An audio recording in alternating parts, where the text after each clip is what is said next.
What's going on, everyone? Welcome back to the show. So we're going to take a look and listen to Senator Graham. He's going to be talking about the Social Security reform. Okay, so I've been doing a series of videos the last couple of days where I'm taking this hearing that happened last week and I'm breaking it up, and we're listening to the different politicians talk about what they want to do or how they want to move forward when it comes to Social Security reform. So before we get started, I do want to give you a little bit of background when it comes down to Social Security. So Social Security has a trust fund. So you not only have the payroll tax that everyone pays, people who are working there, they're paying 6.2%. And their employer's paying 6.2%. That money goes to Social Security benefits. And then you also have a trust fund. Okay, you have about $2 trillion in a trust fund. That money offsets any money that they don't have to pay for Social Security benefits. So if you don't have enough in the payroll tax, which that's what we're seeing right now, there's not enough in the payroll tax that's going over to Social Security, then they take money from the trust fund. Now, the trust fund is set to run out of money in about 12 years. And so what this means that you'll see a reduction. If you're receiving Social Security at that time, you're going to see a reduction of about 23%. That's what they're looking at right now. So what they want to do is they want to do some type of reform now, so we won't be in a situation in 12 years looking at Social Security being cut by 23%. And so you have two sides. You have the Democrats, you have the Republicans trying to figure out how to move forward when it comes to Social Security reform. Senator Bernie Sanders has put forward a plan, and I showed you guys that yesterday. If you didn't check that out, you can check out the video. I'll post a link up here. And at the end of this video, there'll also be a link so you can check it out. But when it comes down to it, something needs to be done. Senator Sanders has a plan. The Republicans have not put forward a plan yet. All they're saying is they want to open up a committee and start discussing this. So that's all we're hearing right now. We're not hearing any details when it comes to Republicans and a plan to reform Social Security. We have little ideas just because certain senators and politicians in general have talked about how they think Social Security should be reformed. So we know that raising the age from 67 to maybe 70 or 69, that's kind of the way that they want to go with it. So we're going to listen to Senator Graham. He's going to talk, and realistically, he kind of rambles about just a variety of different things, but we're gonna discuss it. So that's what we're gonna do today. But first off, on this channel, we talk about money and the financial struggles that Americans are facing today. If that sounds like something interesting to you, please subscribe to the channel and hit that little bell notification. That way you get notified anytime we put out a video. And like always, if you see my name and a picture of me in the comment section, make sure you see a check mark next to my name. That check mark signifies that it's me. If you do not see that check mark, it's not me. It's someone trying to impersonate me. Okay, so before we get started, I do want to go over and give you guys a little bit more information. I was talking with YouTube yesterday, as a matter of fact, and there are a few different things that I want to bring to your attention. Now, the first thing, if you're watching me right now, that like button, hit that like button for me. It really helps with the algorithm. Also, share the video. Share this video with other people. Share it with your friends, your family members, and let them know, and that does help with the algorithm as well. Now, there's something else on my little thing here. It's called Thanks. It's like a super thanks. So if you're watching this video and you want to support the channel, you can go to Super Thanks. Now, I know there are a lot of people that are struggling right now, and I'm not asking you to donate any money to the channel, but I'm just making you aware of that. Some people might say, hey, you know what? I would like to support. So I can go there and support. So all you need to do is click on that button and you can support the channel. So I really appreciate that. Now, I also want to talk a little bit about premieres. Okay, so if you guys noticed, the last couple of videos I posted as a premiere. And what a premiere is I'm in the chat while the video's playing and I'm talking with you guys and answering questions. So I am going to do a lot more premieres in the future, okay? And like I said, I talked with YouTube and they kind of told me, hey, you should be doing more premieres. You don't do enough. So I'm going to start doing more premieres. As well as in the future, not right now, but in the future, I will start doing live streams again, okay?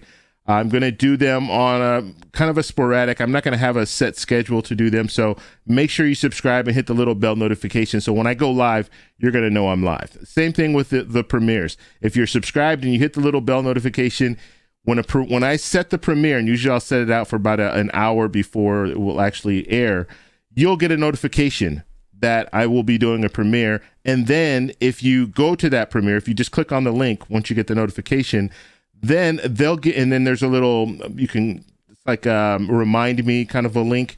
You can click on that link. You'll actually see the full. Let me show you here. This is not exactly the way it looks, but you'll see something around this area here, and it'll say that it'll be starting in an hour or what have you. If you click on that, get notified, then you will get notified of you'll get another. They'll let you know right before the premiere goes live. And so this is a good way for you guys to connect with me and talk with me about a variety of different things. I can't answer all the questions in the chat, but it does two things. One, I can communicate back, and if it's a short little question that you have, I can answer that really quickly. If it's something that's something that's more detailed, it gives me ideas for future videos. Okay, so I am going to be doing more premieres, and in the future we will start doing live streams again. Maybe one live stream a week, but we will start doing them, and I will be traveling again. So if you guys don't know, I'm going back to Colombia. I'll be there. My whole thing is I want to learn Spanish, and so I want to be there for a period of time. This last trip, the last trip when I just got back from, I was there for 2 months. This time I plan to be there a little bit longer, and hopefully by the time I come back, I'll be fluent in Spanish. That is the hope.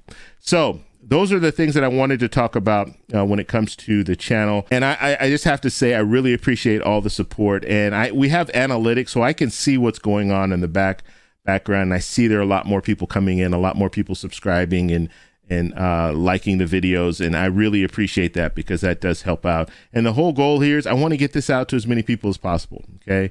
So if you guys can help me along that way, I really, really appreciate it. Okay. So we're going to listen to Senator Graham. He's going to be talking about we'll watch it. I'm going to have to come in and interrupt a few different times, because there are a lot of different things that he's saying. It's just, I don't even know where he's going with some of the stuff he says, but let's go ahead and take a look. Here we go. Number one, Mr. Chairman, I think this is a hearing worth having.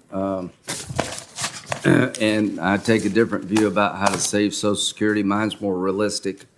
Yours is a fantasy, but the problem is real. And how disrespectful is that?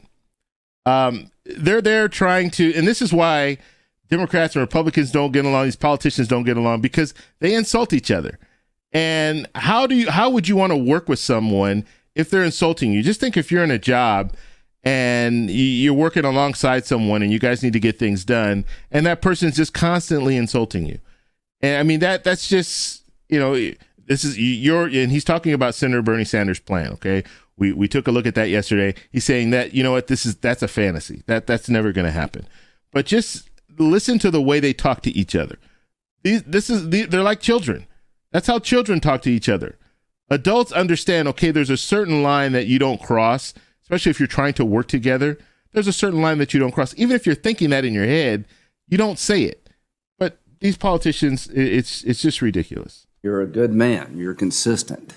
Every time there's a problem, tax the rich. So you're a good man, and then he insults them again. Every time there's a problem, you're consistent. Every time there's a problem, tax the rich. It's amazing to me. It's sad. It's sad that we are paying these politicians to go to Washington and they do nothing and just insult each other. Count me in for more revenue. We're going to need more revenue. But if you think taxing the wealthy is going to save Social Security, you're wrong. So where are we with Social Security?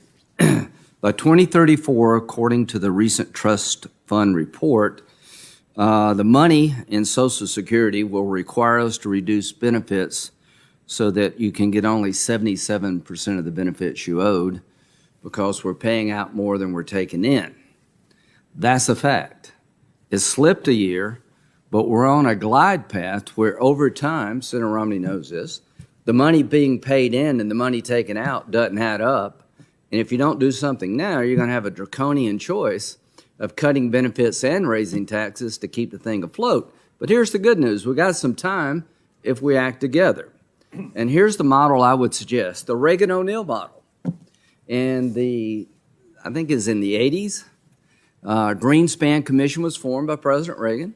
Tip O'Neill and Ronald Reagan were known to have a drink together. And apparently during one of those discussions, they said, well, let's do something about Social Security because it's going broke. So I got Alan Greenspan and a bunch of folks to come up with some ideas. They did a little more on the revenue side, but they adjusted the age of retirement over time from 65 to 67. I just got my first Social Security check a few months ago. I was eligible 66, I think, in 2 months. In my case, when I was 21 and 22, my mom and dad died within about 15 months of each other. I had a 13-year-old sister. We moved in with an aunt and uncle who worked in textile plants in South Carolina. Probably never made over $30,000 in her life. The survivor benefit portion of Social Security for my sister until she got 18 really helped us get by. Now I am 66, soon will be 67. I have a good salary. I have a military retirement. I have a congressional pension plan. If you ask me to take a little less to save Social Security for people who need it more than I do, count me in. Now listen to that. Just listen to what he's saying. So he has a military pension. He's getting paid right now. So he has a congressional pension that he'll get once he leaves Congress. But right now he's getting paid $175,000 a year, and he's collecting Social Security on top of that. Listen to that. That's just crazy.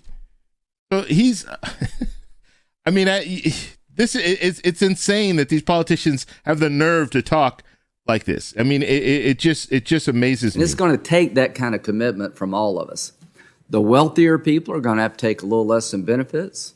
Younger people are living longer, so we're going to have to adjust the age probably once again. But here's the fact. Okay. In 1955, when I was born. All right, let me stop that. I wanted to stop a second ago, but you heard him say that. Very, very subtle how he said that we might have to raise the age, okay? The wealthy people should, they should give up a little bit of the benefits. Like he's saying, I'm willing to give up a little bit of my benefits, but I'm getting $175,000 a year, plus I'm collecting a military pension, and then when I retire from the Congress, I'm going to get another pension, a congressional pension. But you know what? I'm willing to give a little bit of my Social Security benefits to help the cause. There were 8.6 workers for every retiree. In 1990, there was 3.4.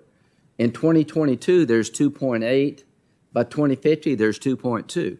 Senator Romney's done everything he can personally to save Social Security.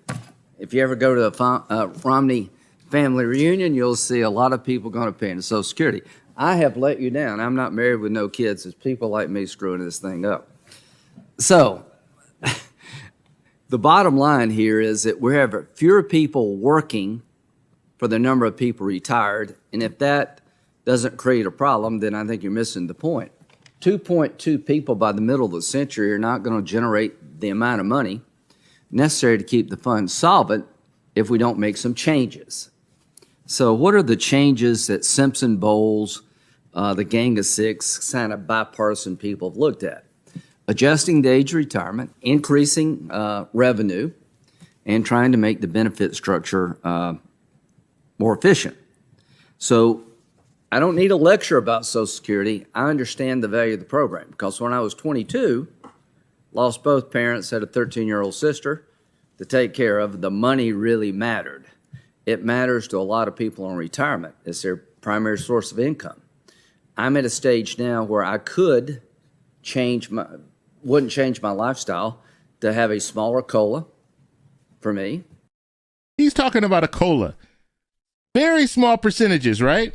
A COLA, 5.6%, or maybe, and we don't know what COLA is going to be for 2023, but in the past we've seen a 3% increase or a 2% increase.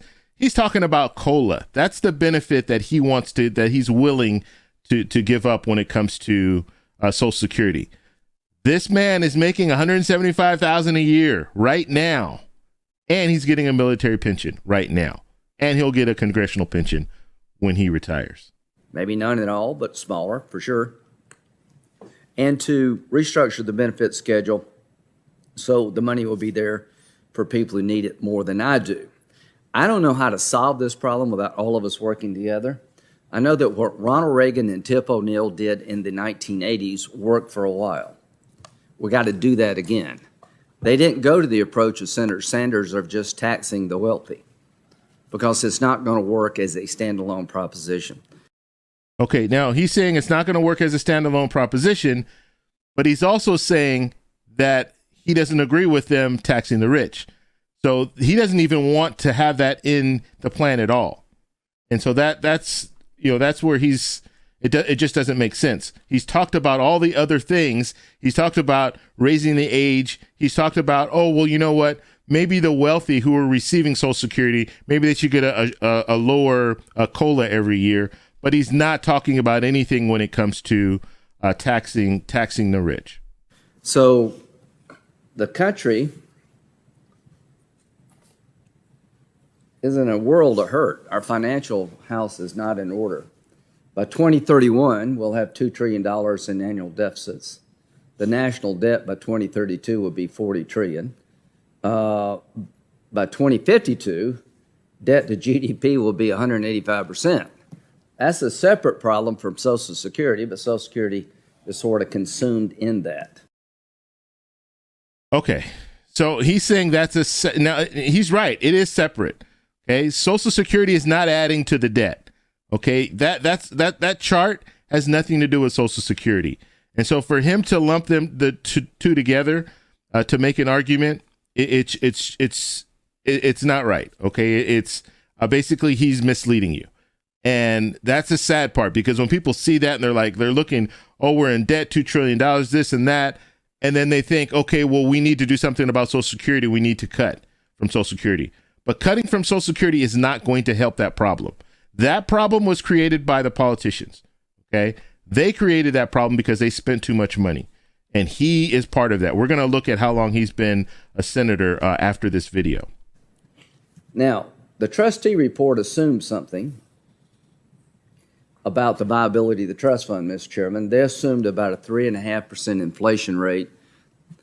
Well, we know now that that's not exactly what's going on. Interest rates are going up. Inflation rates are at 8%. Every increase in interest rates is about $200 billion debt service. So we're on a trajectory now. There we go. We're on a trajectory where inflation is higher than anticipated, which puts stress on the trust fund. Interest rates are going up, which will put stress on the economy.